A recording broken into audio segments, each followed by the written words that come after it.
Ya, kembali bersama kami di Sindo Siang. Pemirsa, polisi berhasil meringkus gerombolan geng motor bersenjata tajam di Makassar, Sulawesi Selatan.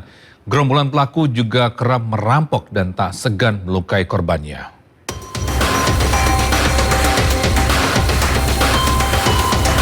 Viral di media sosial, gerombolan geng motor mendebar teror dengan membentangkan busur panah di tengah jalan raya di wilayah Andi, Pangeran Petarani, Makassar.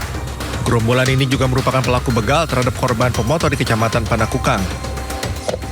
Pelaku berhasil diringkus tim gabungan dari unit Jatanras Polrestabes Makassar serta unit Opsnal Polsek Panakukang tanpa perlawanan. Polisi juga menyita 3 unit ponsel milik korban pembegalan.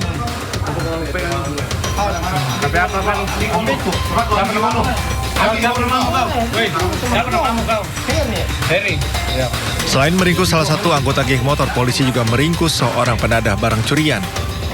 Untuk penyelidikan lebih lanjut, polisi masih mengejar komplotan geng motor lainnya dari komplotan yang sama.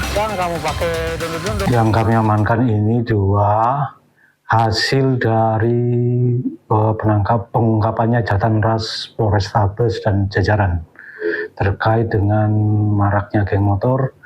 Jadi dia terlibat kasus curas.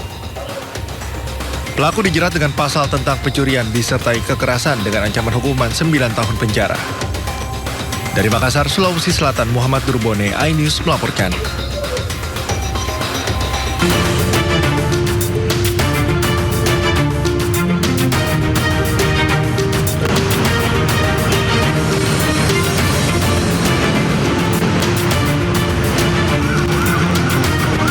Ya, pemirsa, selanjutnya kami akan ajak Anda mengetahui pantauan lalu lintas hari ini di sejumlah wilayah melalui pantauan CCTV Korlantas Polri.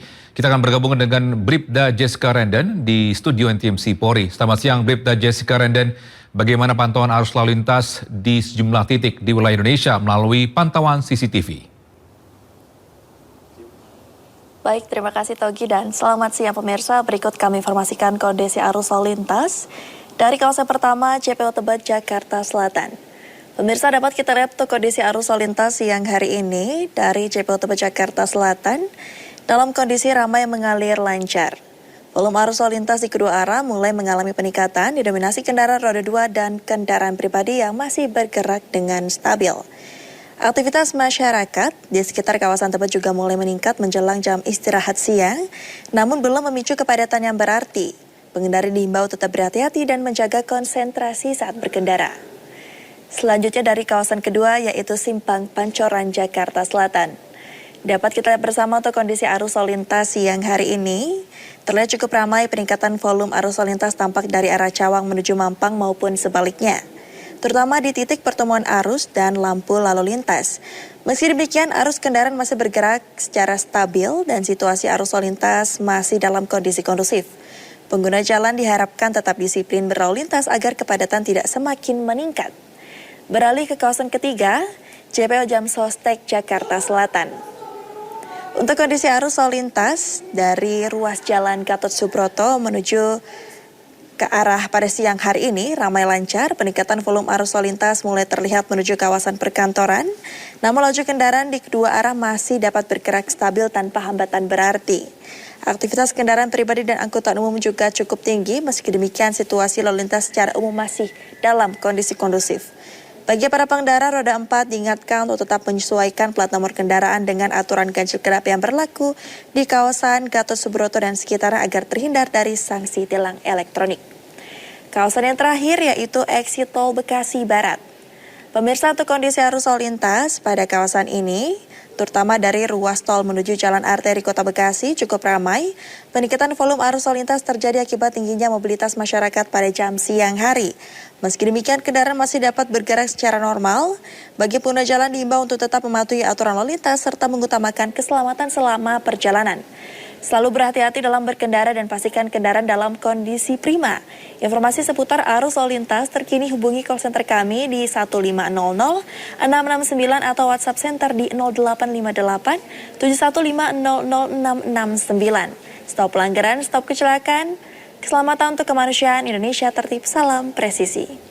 Baik, terima kasih Bribda Jessica Renden atas laporannya dari kawasan studio NTMC Polri Jakarta. Selamat bertugas kembali dan salam presisi.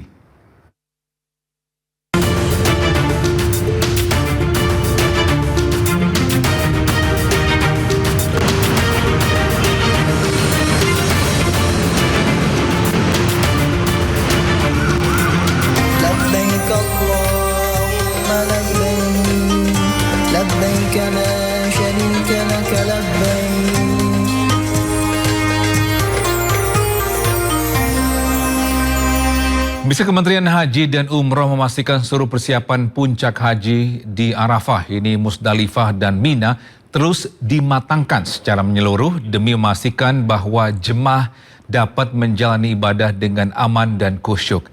Kemenhaj juga akan melakukan sweeping ke seluruh wilayah Mekah untuk memastikan tidak ada jemaah yang tertinggal. Labbaik Allahumma labbaik, labbaik la syarika laka labbaik. Jelang puncak haji di Arafah, Musdalifah, dan Mina, Kementerian Haji dan Umroh akan melakukan sweeping ke seluruh wilayah Mekah untuk memastikan tidak ada jemaah yang tertinggal. Sweeping ini akan dilakukan setelah jemaah haji bergerak dari Mekah menuju Arafah yang akan dimulai pada 8 Zulhijjah 1447 Hijriah atau pada Senin 25 Mei 2026. Jemaah akan diberangkatkan dari hotel masing-masing di Mekah menuju ke Arafah secara bertahap dalam 3 gelombang perjalanan. Pada pagi pukul 6 pagi, siang hari pada pukul 11.30 dan sore hari pada pukul 17.30 waktu Arab Saudi. Juru bicara Kementerian Haji dan Umroh RI, Maria Assegaf, mengungkapkan seluruh persiapan puncak haji di Arafah, Musdalifah, dan Mina terus dimatangkan secara menyeluruh demi memastikan bahwa jemaah dapat menjalani ibadah dengan aman dan khusyuk. Memang seluruh persiapan penyelenggaraan ibadah haji khususnya pada fase puncak haji di Arafah, Musdalifah, dan Mina terus dimatangkan secara menyeluruh demi memastikan bahwa jamaah dapat menjalankan ibadah dengan aman, nyaman, tertib, dan khusyuk. Fase Ar-Musna ini kan memang merupakan inti dari rangkaian ibadah haji sekaligus fase paling krusial dalam penyelenggaraan haji. Pada fase ini, jutaan jemaah dari berbagai negara bergerak secara bersamaan dalam ruang dan waktu yang sangat terbatas. Karena itu, kemudian pengaturan mobilitas, disiplin jadwal, kepatuhan terhadap arahan petugas, serta kesiapan fisik jemaah ini jadi faktor kunci yang sangat menentukan. Sampai data terakhir, sebanyak 481 kloter dengan 166.401 jemaah dan 1.919 petugas telah diberangkatkan menuju Arab Saudi. Sementara itu, pergerakan jemaah dari Madinah menuju ke Mekah juga terus berlangsung secara bertahap. Hingga saat ini, sebanyak 472 kloter dengan 182.332 jemaah dan 1.808 petugas telah tiba di Mekah.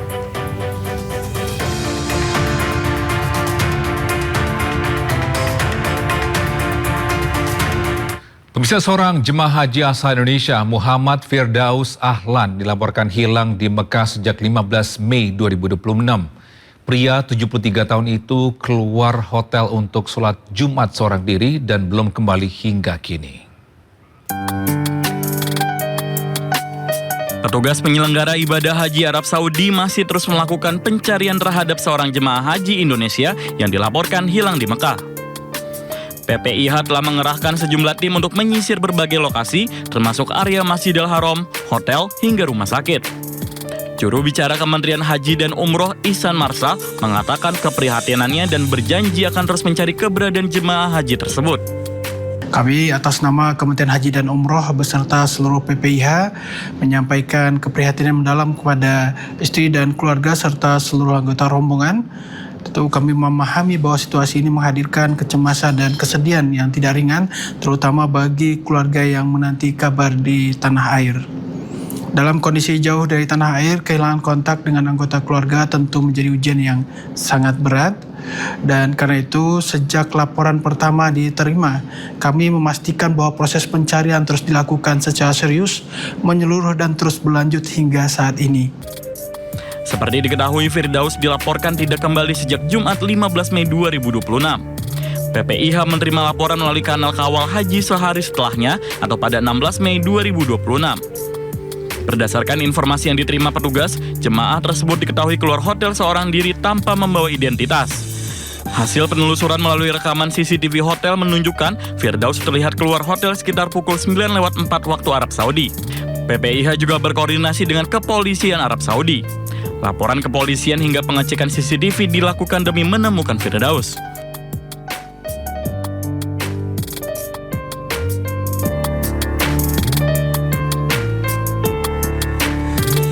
Pemirsa, layanan bus selawat yang selama ini mengantar jemaah haji Indonesia dari hotel ke Masjidil Haram akan diberhentikan sementara. Penghentian sementara ini dilakukan guna menyambut persiapan puncak haji.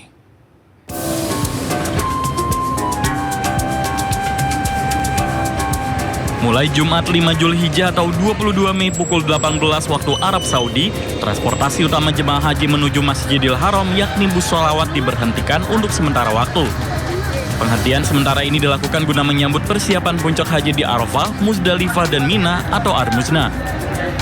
Kepala Bidang Transportasi Petugas Penyelenggara Ibadah Haji PPIH Arab Saudi, Sarif Rahman, mengimbau para jemaah untuk menyesuaikan aktivitas ibadah mereka dengan kebijakan ini. Kami menghimbau kepada seluruh jemaah haji Indonesia untuk beraktivitas ibadah di musola hotel masing-masing atau masjid terdekat dengan hotel. Karena hari itu pun tanggal 5 Zulhijjah itu bertepatan dengan hari Jumat. Jadi sebaiknya jemaah untuk tidak memaksakan diri sholat di Masjidil Haram, tapi lebih banyak sholat di masjid atau musola hotel masing-masing. Layanan bus sholawat baru akan kembali beroperasi normal setelah fase Armuzna, tepatnya pada 14 Zulhijjah mulai pukul 1 waktu Arab Saudi.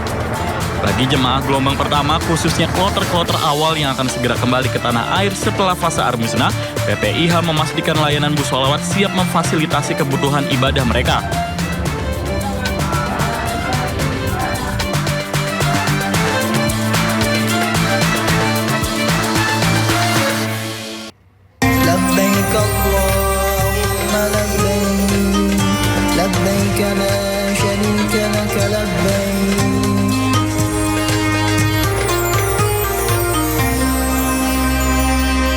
Pemirsa, usai sudah Sino Siang hari ini, jangan lupa Anda bisa mendapatkan informasi terkini dan terbaru di kanal YouTube Sino News dan atau melalui portal yang menghadirkan berita daerah, berita nasional dan berita internasional di sinonews.com.